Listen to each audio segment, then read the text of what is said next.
I do want to edit this as little as possible. I just read it from my phone and added a few points. If you prefer to read the article, I'll have it linked down in the description as well.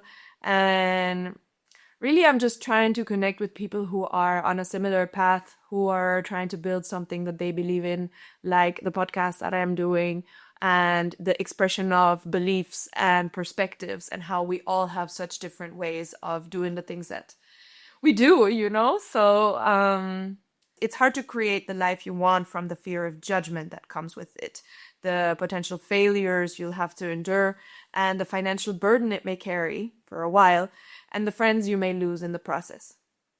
But all those were never relevant compared to the peace and fulfillment of living a life doing what you choose. Hello. Hi.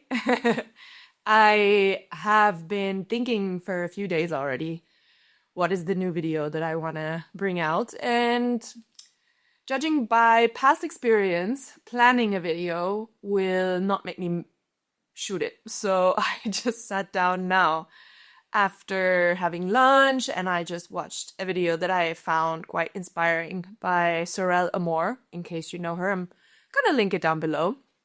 I've been following her for quite a while, and I think in some ways she's actually one of the creators that made me see the opportunities that exist in this world, like not only online, but just in general, to have the possibilities to follow an interest or a desire and potentially, I don't know if make it a career, but just find ways to live life under your own conditions and shaping it based on what you enjoy and what you consider right.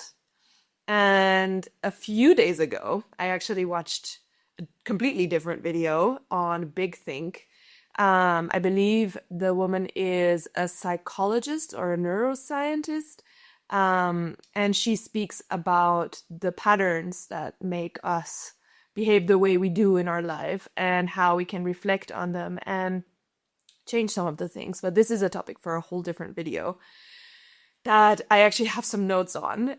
So I have been contemplating doing this as well. But point is, I entered a pact with myself for the next 30 days to write an article every day on Substack. And I've already realized by day 3, which was 2 days ago, that this is going to be too time intensive. Like I have too many things to keep up with, and I'm gonna change it into releasing 30 articles in general. And the idea is to do 2 each week.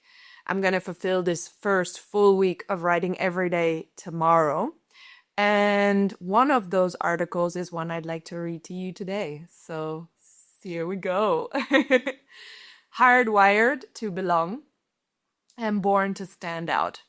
Number 6 of 30. When will you stop being scared? It's scary to create something, anything. Say you made it and care about it, you're proud of it and believe in it. It means you take a position in this world, and we are hardwired to want to belong. Be part of the tribe and hopefully never get exiled. This need for belonging goes so far to change what you believe is true, like in the Asch conformity experiment, which is from the 1950s. People sat down in a room with others who confidently gave the wrong answer to an obvious question, and many ended up agreeing just to stay aligned with the group. Looking at participants overall, roughly 75% of them confronted at least once during the experiment. Of them conformed, sorry. Looking at participants overall, roughly 75% of them conformed at least once during the experiment, meaning they agreed with a perspective that the others were having, even though they thought differently initially. And only 25% of participants never conformed. So isn't that absolutely wild? From the safety of my laptop when writing this, and also from the safety of my living room, I can't imagine changing my answer. So peer pressure is a real thing, and until you really are in the situation, you are not able to assess how you will react to it, even if you think you will.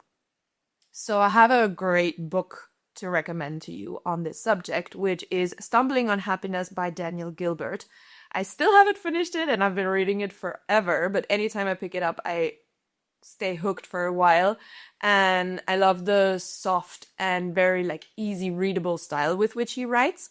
So basically he talks about how bad we are at predicting our future feelings using simple experiments, funny comparisons, and real life examples to show that the mind guesses badly and only real experience tells us how we'll truly feel. There is another study that I've come across many times that I knew about, but for this article, like I researched specifically like, okay, which studies exist that are talking about the conformity or the wanting to belong, right? So Baumeister and Leary from 1995, their research shows to stay close, well, we're built to stay close to others because for most of human history, being part of a group literally meant survival.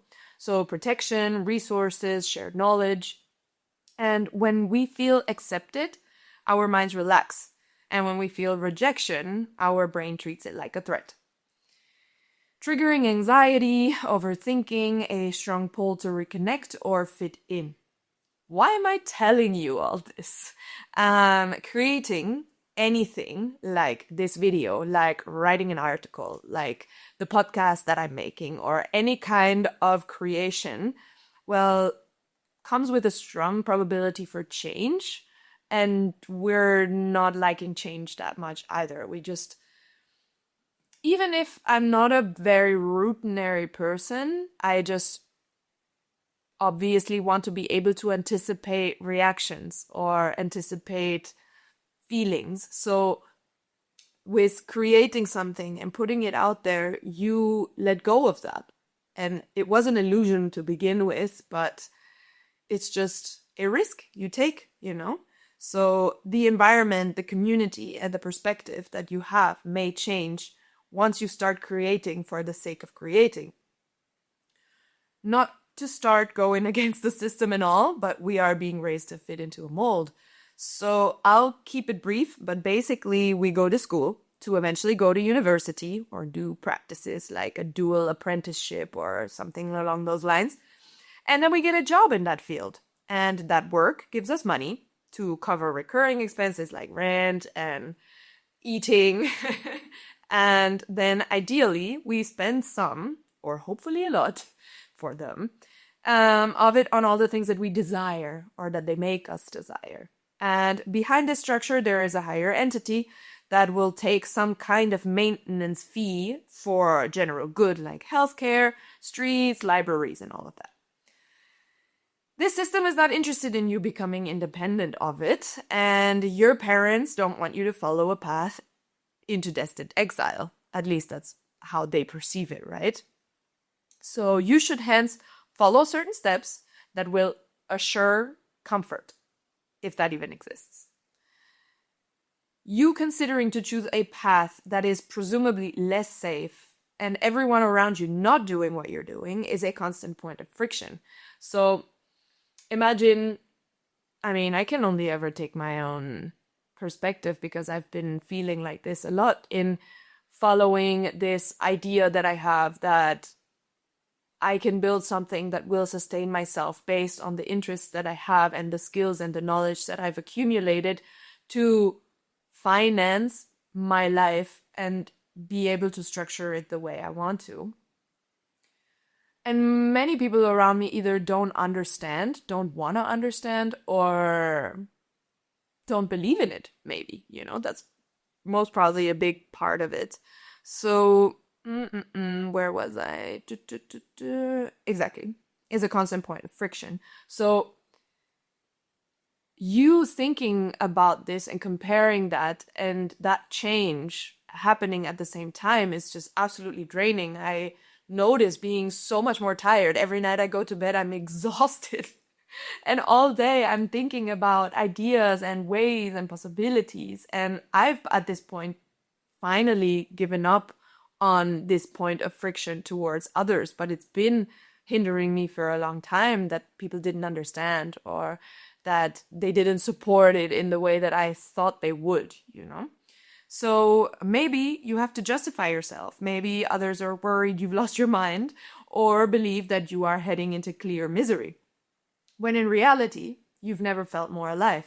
You believe everything you want comes from doing what you believe. There is a reality in which you can do things you enjoy and make a living from them. The starving artist or entrepreneur is a story that's been kept alive for too long at this point. It's almost 2026. Time to wake up and notice all the possibilities that are at arm's reach. Or actually, mostly digital. But okay, I mean, there is tons of possibilities in the real world. And personally, as of now, I have had more opportunities in the physical world still. But everything is going so deep into digital. And if we focus on it now, then in the future, I just strongly believe it will be the opportunity. And to close like a true millennial, you can be anything you want to be. Will it be easy? Probably not. Will it be worth it? Ain't nothing like it. I'm not sure I've made my point, but if you have any questions, I'd love you to shoot a message down in the comments. And basically, what I did mean was it's hard to create the life you want from the fear of judgment that comes with it, the potential failures you'll have to endure, and the financial burden it may carry for a while, and the friends you may lose in the process.